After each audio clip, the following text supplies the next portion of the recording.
Hola a todos y a todas. El día de hoy mis compañeros y yo les vamos a estar hablando un poco acerca de lo que son los anticuerpos monoclonales anti-CD20, anti-CD30 y de las pequeñas moléculas que están involucradas en la hemato-oncología. En primera instancia, para dar una apertura a este tema tan interesante, vamos a hablar un poco de lo que es la hematología. La hematología es una ciencia que se encarga de estudiar, diagnosticar y tratar todas aquellas afecciones que están involucradas en la sangre y también de los componentes que la constituyen, al igual que los órganos que están involucrados en su producción. Bueno, como es un tema como tan amplio, está distribuido en diferentes ramas, en diferentes enfoques. El primero de ellos es la hematología benigna. La hematología benigna es una hematología que se encarga de estudiar todas aquellas afecciones que no son tipo cancerosas, como por ejemplo tenemos la anemia. En segunda instancia tenemos ya lo que es la hematología maligna, que esta sí es un poquito más preocupante, ya que sí, por ejemplo, abarca lo que es el tema del cáncer. Los trastornos de coagulación son aquellos temas que alteran el equilibrio del tema de la sangre, como por ejemplo lo que lleva a un exceso de coagulación o a que la sangre no coagule. Esto pues conlleva a diferentes problemáticas como lo es hemorragias o la formación de trombos. En cuarto lugar tenemos lo que es la terapia transfuncional.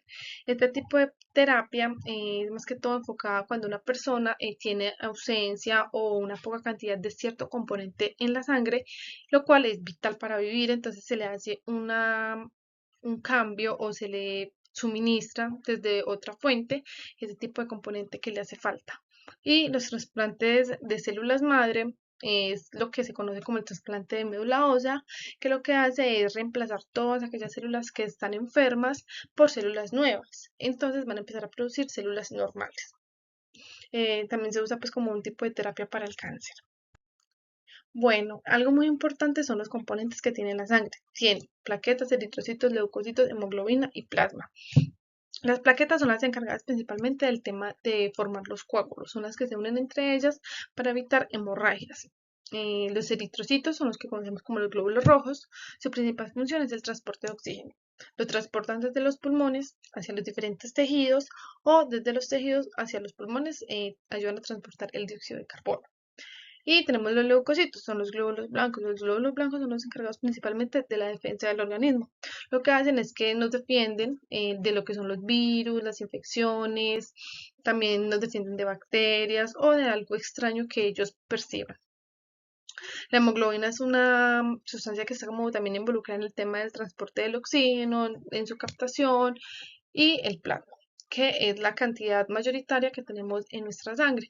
Su principal función es servir como un vehículo para transportar todos los nutrientes hacia los diferentes tejidos de nuestro organismo. Tenemos también los órganos involucrados en lo que es la producción de la sangre. Tenemos lo que es el vaso, el hígado, los ganglios y la médula ósea. Bueno, para ahondarle un poquito más o empezar como a hablar de lo que nos toca puntualmente, vamos a hablar de los tipos de cáncer que podemos encontrar en cuanto a la sangre. Tenemos la leucemia. La leucemia se da principalmente por la producción excesiva de leucocitos inmaduros, que lo que hacen es que pueden empezar, por decirlo así, a reemplazar las células buenas de nuestra sangre. Tenemos el mieloma es también la producción de linfocitos B, pero pues ya son los maduros, que lo que ellos hacen es producir los anticuerpos para defendernos. Pero, ¿qué ocurre? Cuando se dañan, empiezan a producir pues ese anticuerpo en exceso o se empiezan a producir células pues que producen el anticuerpo, valga la redundancia, en una mayor cantidad, por lo que va a haber una mayor respuesta del sistema inmune.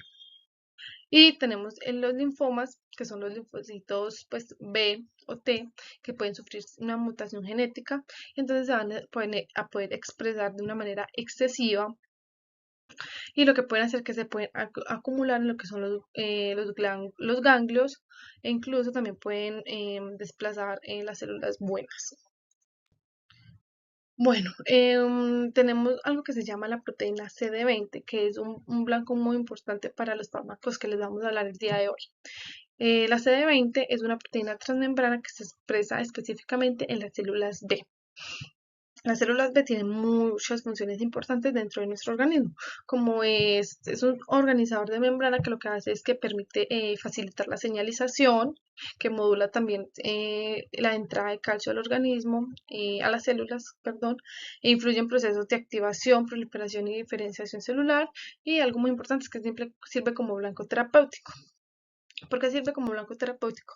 Resulta que cuando hay un exceso de células B, ellas todas van a tener este anticuerpo, que es el CD20. Entonces, lo que van a hacer es que se usa ese CD20 para hacer que el fármaco se pegue ahí y genere la destrucción específicamente de las células B. Ya mi compañera a continuación les va a estar hablando más acerca de lo que es la terapia para este tipo de enfermedades. Buenas, yo les voy a estar hablando acerca de los fármacos anti-CD20. Bueno, empezaremos con el Materra, así conocido comercialmente. El principio activo es rituximab. Este fármaco está aprobado en Colombia para linfomas, requiere manejo por equipo oncológico y existen alertas sanitarias sobre falsificaciones acerca de este. Este es un anticuerpo monoclonal quimérico, es decir, que tiene parte humana y parte murina. Hablaremos acerca del mecanismo de acción de este. El rituximab, como es un anticuerpo monoclonal quimérico, como lo mencioné anteriormente, su región FAB, el fragmento de unión al antígeno, se une específicamente al antígeno CD20, que es una proteína presente en la superficie de los linfocitos B, los normales y malignos como los de leucemia o linfoma. Esta unión marca a la célula como blanco para el sistema inmunitario.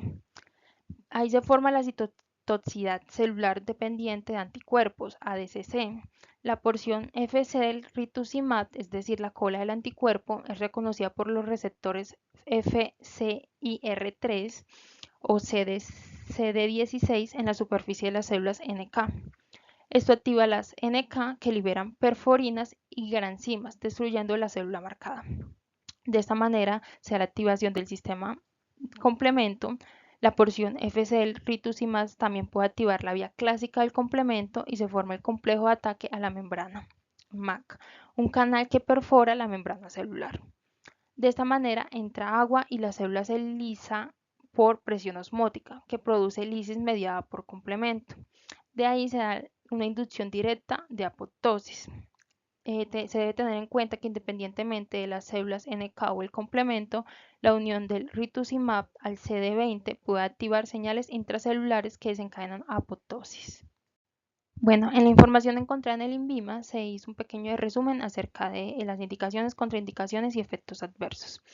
Se puede ver que las indicaciones son en linfoma y leucemia linfocita crónica CD20 positiva, artritis reumatoide y vasculitis asociada a ANCA.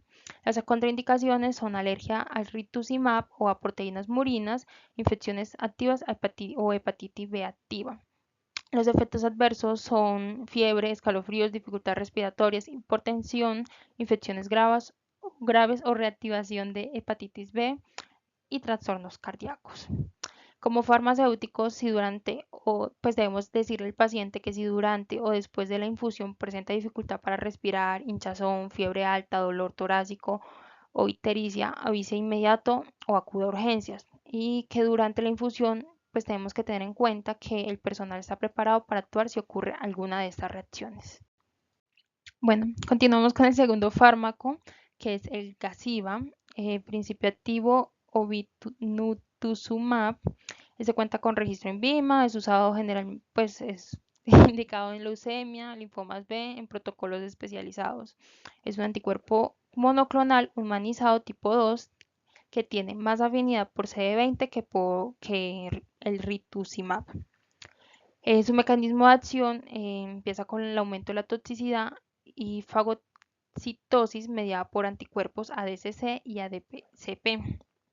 Entonces, el obinutuzumab tiene una modificación en su porción Fc, que es la glicosilación reducida en fucosa, lo que mejora su afinidad por el receptor FcRI3A presente en células NK, en macrófagos, y esta afinidad aumenta la potencia de ADC, que es el Antibody Dependent Cellular Cytotoxic, las NK y destruyen células B liberando perforinas y granzimas.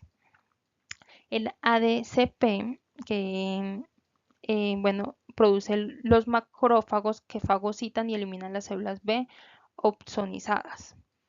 De ahí se da la muerte celular directa aumentada, que a diferencia del rituximab tipo 1, el obinutuzumab es un anticuerpo tipo 2, lo que significa que induce la muerte celular directa sin requerir tanto la participación del complemento. Este tipo de anticuerpos causa reorganización del citoesqueleto, daño en la membrana plasmática, activación de vías apoptóticas y lisosomales. Se continúa la baja toxicidad dependiente del complemento CDC en comparación con el rituximab. El obinutuzumab activa débilmente el sistema del complemento y esto ocurre porque su unión al CD20 no favorece la orientación ideal para reclutar C1q, la primera proteína de la vía clásica del complemento, lo que produce menor lisis mediada por complemento pero mayor acción celular directa. Bueno, continuamos con la información encontrada en el INVIMA acerca de indicaciones, contraindicaciones y efectos adversos. Se encontró que es indicado en leucemia linfocítica crónica, linfoma folicular. Tiene contraindicaciones como hipersensibilidad, ya sea a un medicamento como el obinutuzumab o cualquiera de sus excipientes, e infecciones activas, especialmente hepatitis B activa. Algunos efectos adversos como son la fiebre, los escalofríos, hipotensión, disnea, anafilaxia, síndrome de lisis tumoral, infecciones severas, reactivación de hepatitis, trastornos y reacciones graves. Como farmacéuticos, tenemos que decir al paciente que durante la infusión pueden presentarse reacciones graves como fiebre, dificultad respiratoria o hinchazón. Darle un informe inmediato al personal si es que después del tratamiento se nota fiebre alta, sangrado, cambios neurológicos, indicarle que acuda a urgencias. Bueno, continuamos con el Kesimpta. Su principio activo es el ofatumumab. Bueno, el Kesimpta está registrado para esclerosis múltiple. La formulación 4 es la que históricamente se usó en el estatus comercial variable. Es un anticuerpo monoclonal totalmente humano. Su mecanismo de acción se basa en la unión al antígeno CD20. El anticuerpo monoclonal anti-CD20 se une específicamente al CD20 de la superficie de los linfocitos B, normales o malignos. Esta unión marca la célula como blanco para el sistema inmunitario. Se da la activación del sistema del complemento CDC. La región del FC del anticuerpo recluta proteínas del complemento. Se forma el complejo de ataque a la membrana que perfora la célula y causa su lisis osmótica, que da como resultado citotoxicidad dependiente del complemento. Esta citotoxicidad celular dependiente de anticuerpos en células NK reconocen la porción FC del anticuerpo unido al linfocito B mediante el receptor CD16. Esto activa las NK que liberan perforinas y granzimas induciendo apoptosis de la célula B. Los anticuerpos anti-CD20 eliminan linfocitos B por 3 vías complementarias: fagocitosis dependiente de anticuerpos. Macrófagos también reconocen la porción FC del anticuerpo a través del mismo tipo de receptor FCIR y engloban y degradan la célula B marcada por el anticuerpo. Continuamos con la información encontrada en el INVIMA. Es indicado para tratamiento de adultos con esclerosis múltiple. Contraindicaciones: hipersensibilidad al ofatumumab o excipientes del producto, estado de inmunopresión grave, infección activa severa, ya sea bacteriana, viral o fúngida, hasta su resolución, y presencia de cáncer activo conocido. Algunos efectos adversos son eritema, hinchazón, purito, dolor, fiebre, escalofríos, mialgia, fatiga, cefalia, urticaria. Nuestro deber como farmacéuticos es indicarle al paciente que este medicamento modula el sistema inmunitario y puede aumentar la susceptibilidad a infecciones, que si presenta fiebre, erupciones o dificultad para respirar, consulte de inmediato al médico. Y se debe tener en cuenta que la primera inyección debe realizarla personal de salud entrenado. Las siguientes pueden ser autoadministradas con instrucción adecuada. Por último, tenemos el Ocrevus, principio activo ocrelizumab. Está registrado para esclerosis múltiple, anti-CDB, con indicación principal neurológica. Pues aquí en Colombia es un anticuerpo monoclonal humanizado. El mecanismo de acción es similar al del ofatumumab, pero con mayor afinidad por CD20 y el perfil es más seguro. Es decir, que se une a CD20 en las células B, las células NK reconocen la cola del anticuerpo, ADCC, el complemento se activa, causa lisis celular y la célula puede morir también por apoptosis directa. Bueno, las indicaciones: tratamiento de esclerosis múltiple, redicivante, tratamiento de esclerosis múltiple progresiva primaria.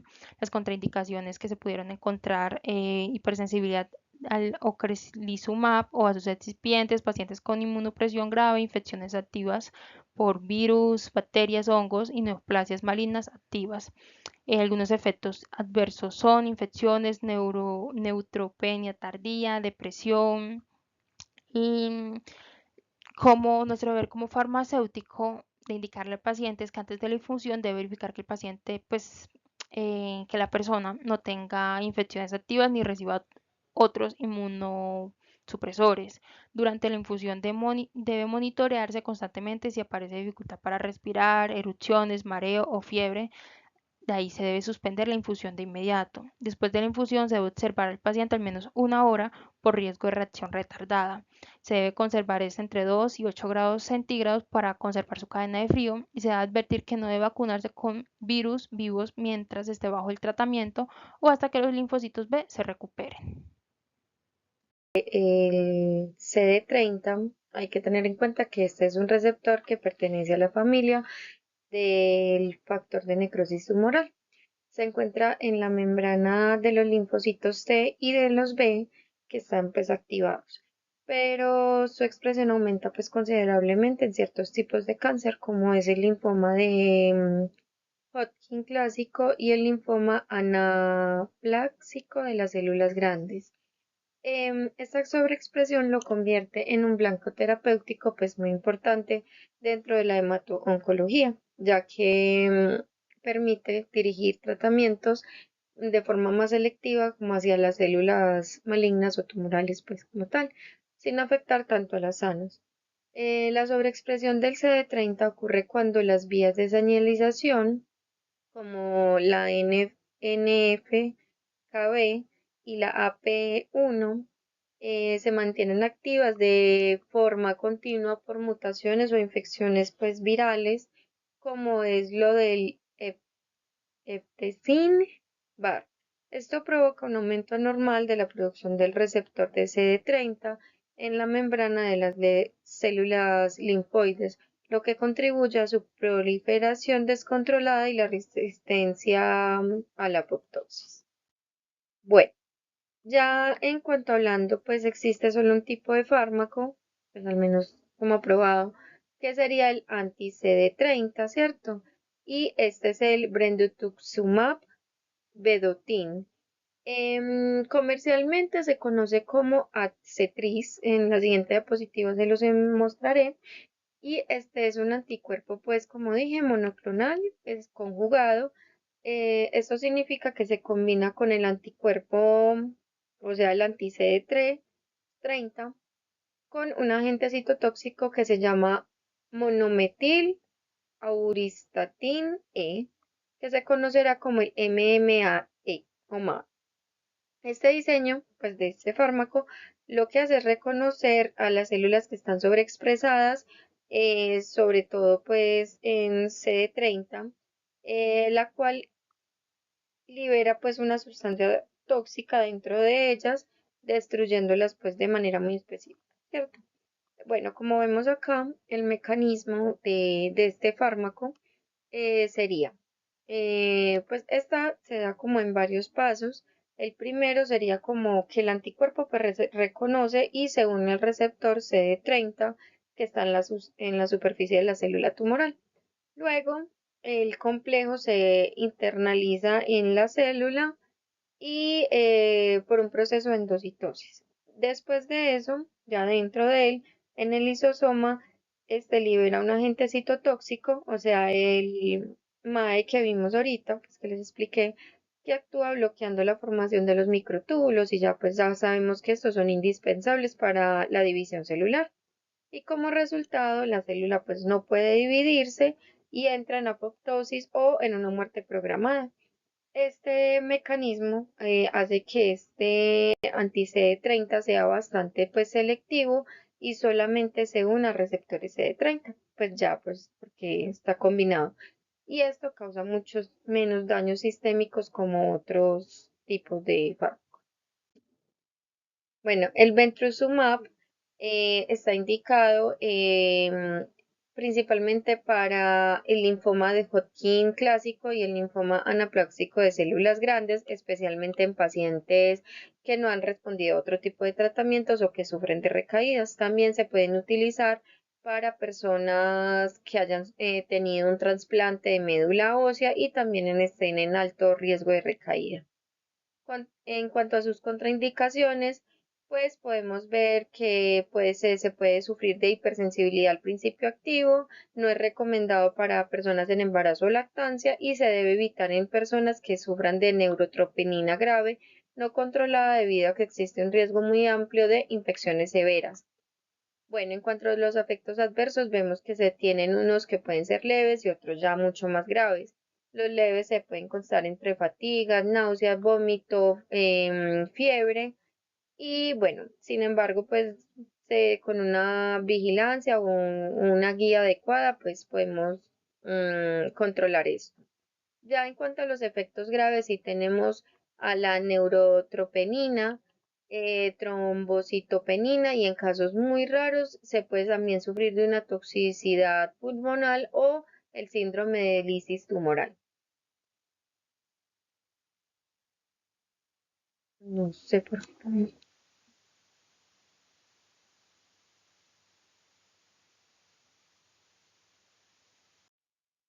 Bueno, ya en cuanto a la farmacocinética de este medicamento, vemos que es un medicamento que se aplica de manera intravenosa y obviamente pues su liberación y absorción pues son completas del 100%.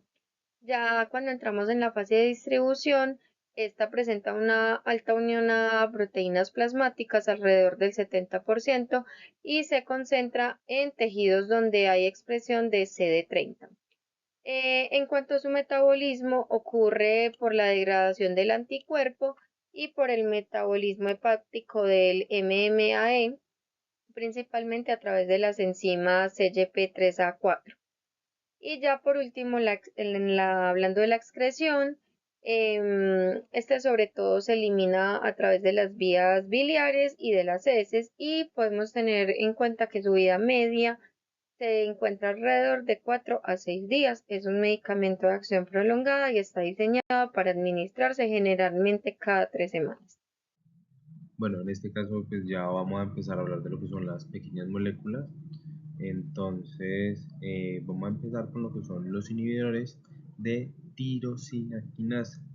En este caso pues nos vamos a enfocar en lo que son estos cuatro medicamentos: el imatinib, nilotinib, dasatinib y bosutinib.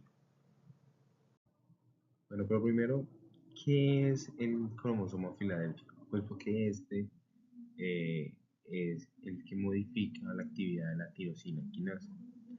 Entonces, pues, es un gen que se descubrió en 1960 en Filadelfia, Estados Unidos.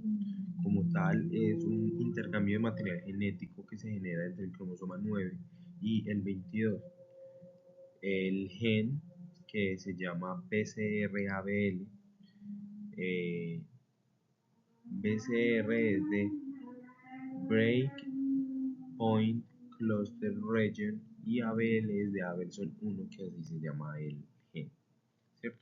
Entonces, como tal, lo que causa es que la tirosina quinasa permanezca activa. Al estar siempre activa, pues va a generar unas consecuencias en la célula, que como tal es el bloqueo de la apoptosis, la proliferación celular descontrolada, además de que pues, esto se ha dado como que es una de las principales causas de leucemia mieloide crónica, además de que también es una de las causas de la leucemia linfoblástica aguda, ¿cierto? en adultos y en niños. Bueno, ya sabiendo cómo se genera la activación permanente de la tirosina quinasa, vamos a ver cuáles son los mecanismos de acción de los inhibidores de tirosina quinasa, ¿cierto? Entonces, ya sabiendo qué es el cromosoma Filadelfia, cuál es el gen BCR-ABL, ¿cierto? Este va a ser una proteína, ¿cierto? Entonces, ¿qué es lo que pasa? Los inhibidores van a llegar al sitio de unión del ATP. Este ATP obviamente trata de pegarse a la proteína, pero como llegan los inhibidores, no se puede pegar. Como no se puede pegar, esta proteína no puede fosforilar otras proteínas, haciendo ya una cascada de señalización, ¿cierto? En este caso son tres en específicos, que son la PI3K, las RAS y RAF y las MAP quinasas, ¿cierto? Entonces, como sabemos, las PI3K pues, están muy relacionadas con lo que son la supervivencia celular, ¿cierto? Es lo que más promueve. Las MAP quinasas pues, es lo que va relacionado con la proliferación celular, ¿cierto? Y las RAS y RAF son las que están involucradas con el crecimiento celular, ¿cierto? Si yo logro bloquear estas vías, pues, ¿qué logro? Pues, detener la proliferación celular descontrolada que se generó por mantener las tiroquinasas activas, inducir la apoptosis o la muerte celular programada que se había negado y eliminar selectivamente las células leucémicas sin afectar significativamente a las células normales, ¿cierto? Bueno, es importante mencionar que aunque estos inhibidores comparten este mecanismo básico, ¿cierto? Contra esta proteína en específico o este gen, tienen algunas diferencias, ¿cierto? El imatinib también inhibe otras tirosina quinasas como lo es la KIT, la KIT y la PDGFR, ¿cierto? Que es un receptor del factor de crecimiento derivado de plaquetas. El nilotinib, dasatinib y bosutinib son de segunda generación y tienen una mayor selectividad y mayor potencia contra esta proteína en específico.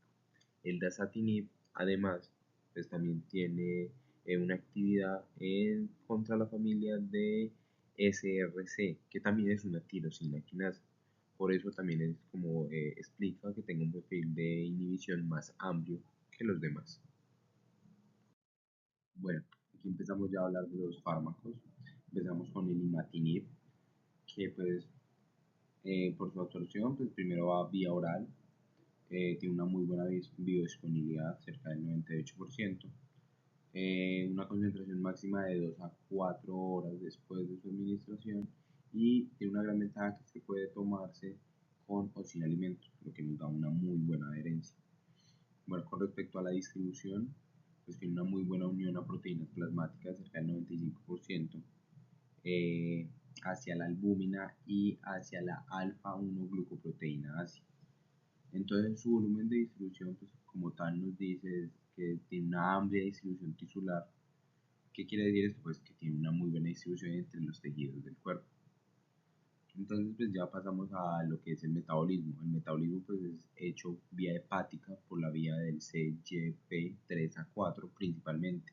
Esta me genera un metabolito que pues, se llama el N-desmetil imatinib, que este tiene un 15% de actividad remanente de lo que hace el imatinib, ¿cierto? Podemos ver el tiempo de vida media, que es de 18 horas de imatinib y de 40 horas del metabolito, ¿cierto? Podemos ver la vía de excreción, que se genera principalmente fecal, pero para los metabolitos, y renal para el resto de metabolitos del imatinib. Bueno, ya pasamos a las contraindicaciones que como sabemos pues, principalmente son la hipersensibilidad ya sea al principio activo o a uno de los excipientes que contenga. Se tiene que hacer recalcar en evitar el uso en embarazadas porque hay riesgo de daño fetal, ¿cierto?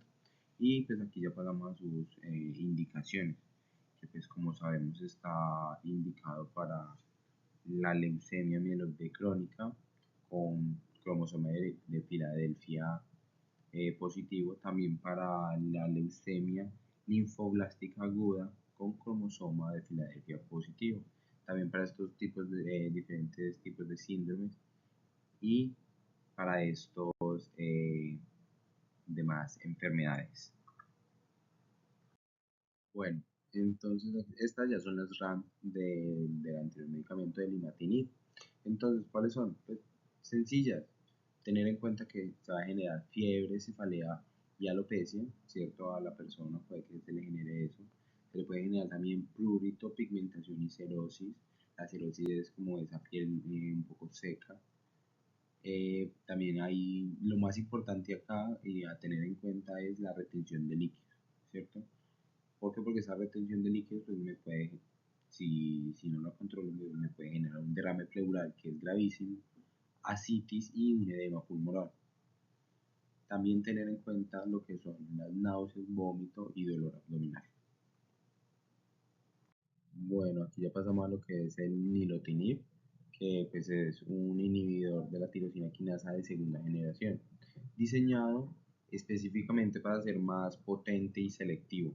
Es aproximadamente 30 veces más potente que el imatinib contra la proteína BCR-ABL, ¿cierto? Entonces, pues bueno, vamos con sus propiedades. Entonces, ¿qué tenemos por decir? Pues tiene una absorción que se alcanza en una concentración máxima que se alcanza en aproximadamente 3 horas. Tiene una biodisponibilidad limitada y que se ve aumentada significativamente al consumir comida rica en grasas. Por ende, hay que tener cuidado y consumirla siempre en ayuna. ¿Para qué?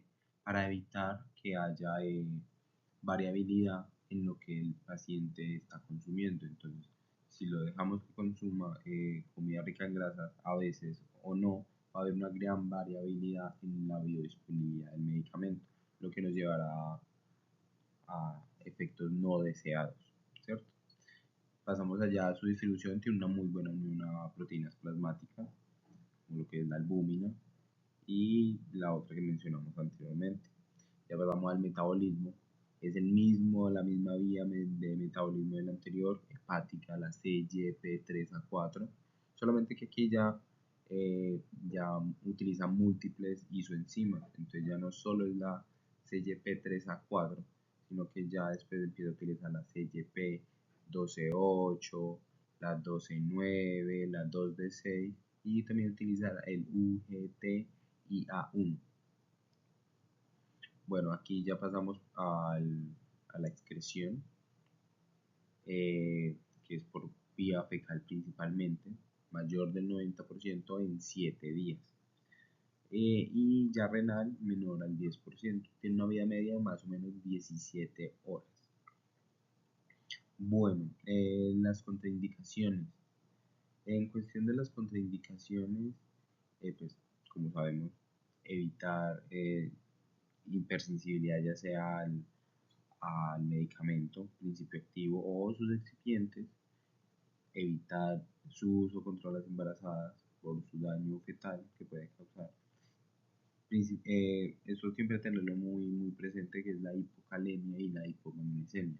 La hipocalemia es la deficiencia de potasio y la hipomagnesemia es la deficiencia de magnesio, ¿cierto? Entonces, pues aquí hay que tener en cuenta pues, que hay que corregir las alteraciones electrolíticas, ¿cierto? Obviamente no pueden pues, tratar de, de evitar los inhibidores y los inductores de, del CYP3A4 y hay que tener en cuenta un monitoreo cardíaco periódico para las posibles RAMs que le pueden causar y que explicaré más adelante. Está indicado para las mismas dos enfermedades que mencionamos anteriormente de leucemia con Filadelfia positivo. En este caso es avanzada. Bueno, aquí ya estas son las RAMs del nilotinib. Entonces, ¿qué es lo que pasa? Como podemos ver, lo más preocupante de acá como tal es la prolongación del QT. ¿Por qué? Porque pues esto me puede generar un infarto de miocardio. Entonces, esto es con lo que me refería a tener en cuenta el monitoreo cardíaco, hay que hacérselo regularmente al paciente, ¿cierto? También le va a generar fatiga, le va a generar, pues, si no tenemos cuidado con esta prolongación del QT, además de un infarto del miocardio, también puede generar un accidente cerebrovascular. Tener en cuenta que el paciente también puede presentar cefalea, va a presentar rash, prurito y va a presentar una mielosupresión, que va a presentar una neutropenia, trombocitopenia, una anemia. Tener en cuenta aquí el malestar gástrico, entonces va a tener elevación de lipasas, de lipasas séricas, náuseas, vómito y posiblemente pueda tener diarrea. Bueno, ya pasamos aquí al dasatinib.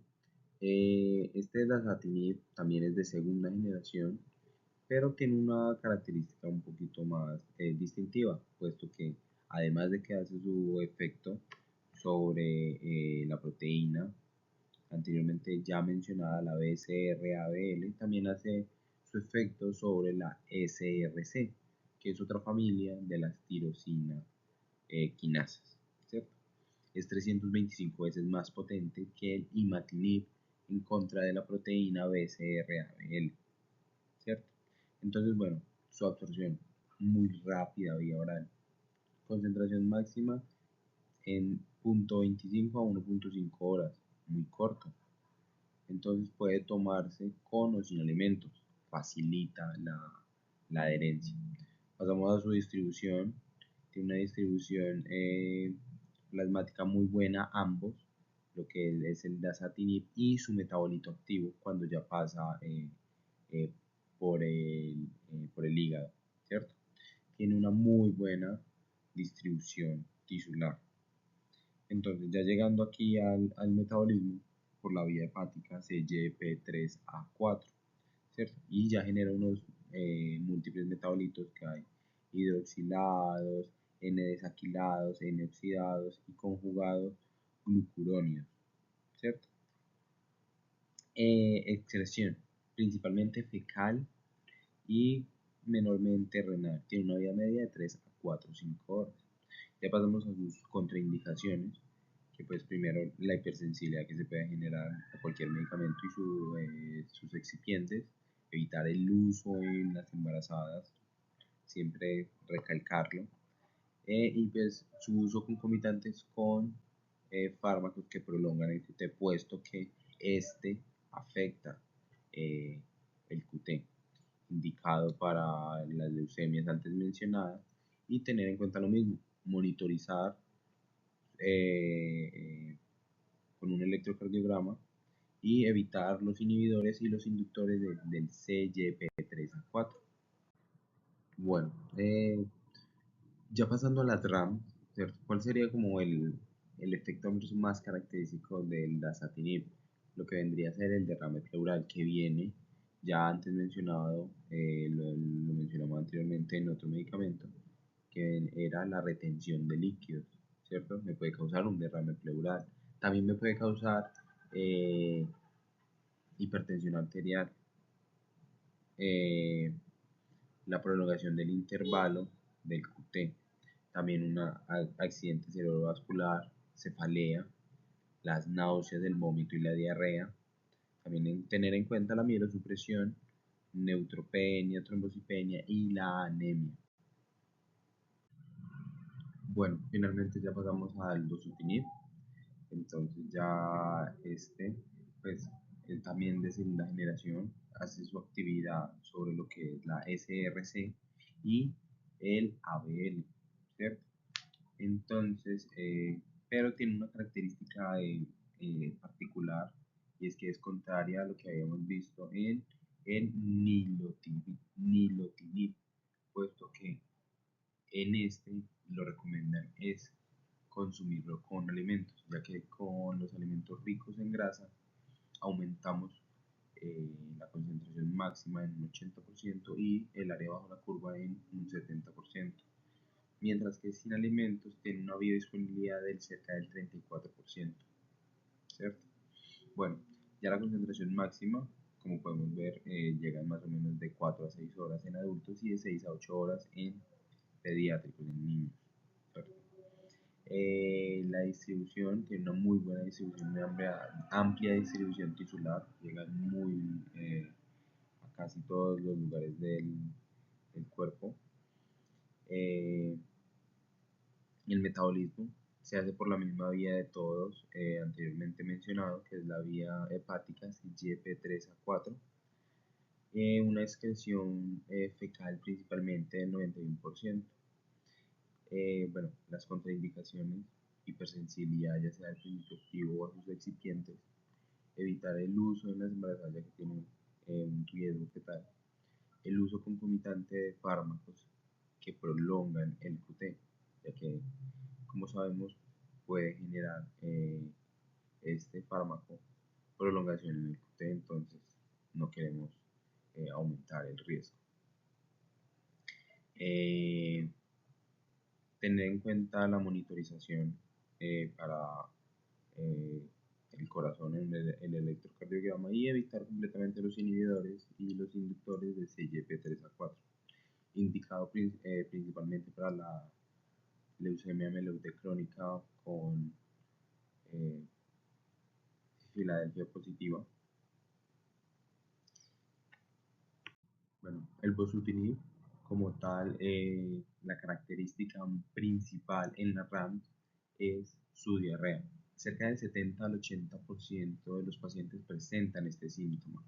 Entonces es muy tóxico gastrointestinalmente hablando, ¿cierto? Además de los problemas del corazón que ya hemos mencionado antes. Entonces puede generar una insuficiencia cardíaca, una distensión ventricular izquierda, eventos isquémicos, retención de líquidos, y ya sabemos que la retención de líquidos puede generar un edema pulmonar o una un derrame pleural. Bueno, también me puede generar un accidente cerebrovascular, va a presentar cefalea el paciente, puede generar mielosupresión, neutropenia, trombocitopenia y anemia. En el caso del uso de los niños, los fármacos anteriormente mencionados también se pueden utilizar en niños.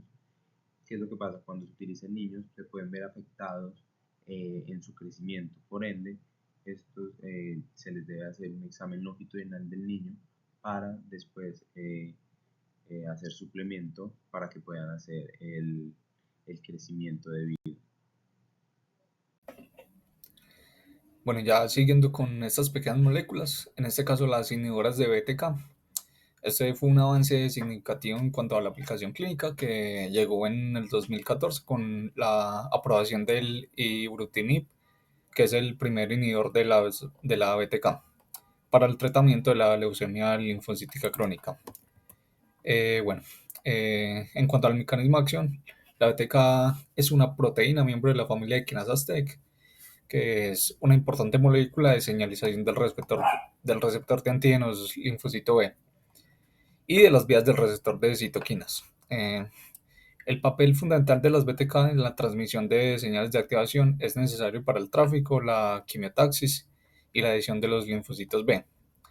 En condiciones fisiológicas, cuando el linfocito B reconoce el antígeno a través de la SLG, las cadenas CD79A y la CD79B reclutan y activan por fosforilación una serie de enzimas como la LIN, SIK y la BTK.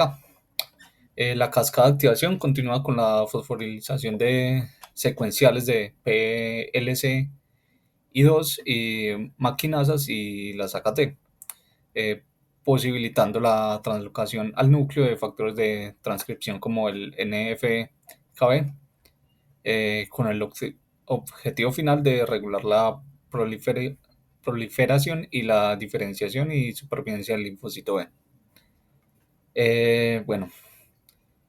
El ibrutinib o el inhibidor de las BTK se une covalentemente a la cisteína 481 que se encuentra en el sitio activo de la enzima.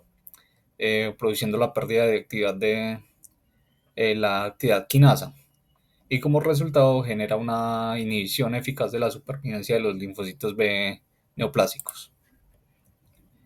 Listo, entonces ya tenemos el primer medicamento de primera generación, que es el ibrutinib, que como indicaciones tiene la leucemia linfocítica crónica, el linfoma de células del manto, la macroglobulinemia de Waldenström y el linfoma de la zona marginal. Y como contraindicaciones tiene pues obviamente la hipersensibilidad al fármaco, el uso con anticoagulantes o por riesgo de hemorragia, ya que pues como bloquea otras quinasas relacionadas como la TEC que participan en la activación plaquetaria, pues puede haber riesgo de hemorragia. Y también precaución en fibrilación auricular, insuficiencia cardíaca o hipertensión no controlada, por eso mismo del bloqueo de las quinasas.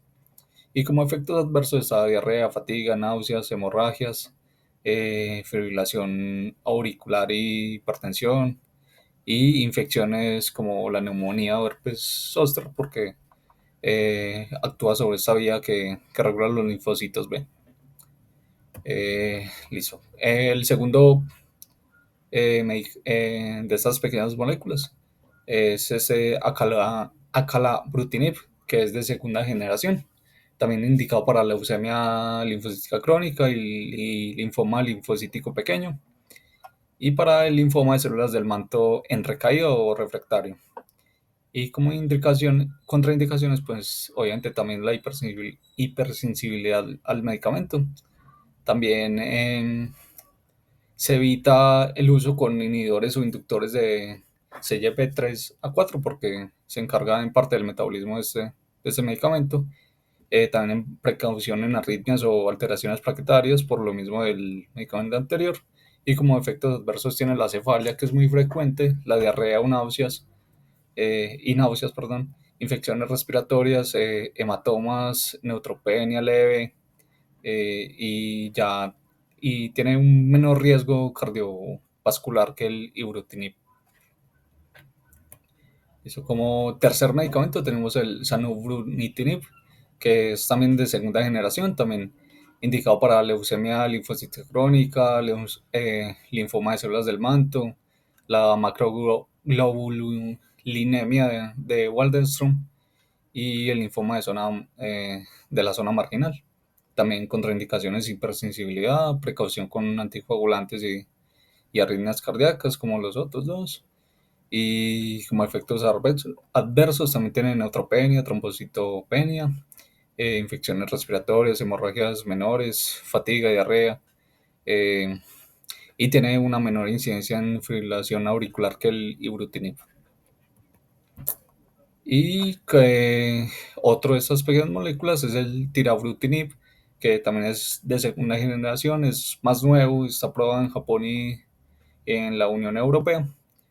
Y tiene como indicaciones el linfoma de células del manto, también la leucemia linfocítica crónica y linfoma linfocítico pequeño. Y también está en investigación para ese linfoma del sistema nervioso central, que es un linfoma primario del sistema nervioso central, que está en estudio. Y que es como una variante agresiva del linfoma no Hodgkin tipo B, confinada al cerebro, médula espinal o las meninges. Y como contraindicaciones también la hipersensibilidad, la insuficiencia hepática moderada o grave por su metabolismo hepático, y el uso también con fármacos que afectan la CYP3A4, ya sean inductores o inhibidores de esta enzima. Y como efectos adversos también tiene la erupción cutánea, diarrea, pirexia, neutropenia, anemia, infecciones bacterianas o virales, y generalmente es mejor tolerado que el ibrutinib. Y ya con respecto a la farmacocinética de los cuatro, pues todos son vías de administración oral. La biodisponibilidad, cabe resaltar que el tirabrutinib tiene como un 70% de biodisponibilidad. El metabolismo, básicamente todas es hepático por la enzima del CYP3A4. Una vida media, pues ahí la vemos más o menos parecida entre todos. Y una eliminación también fecal en su mayoría. Y eso sería todo. Muchas gracias.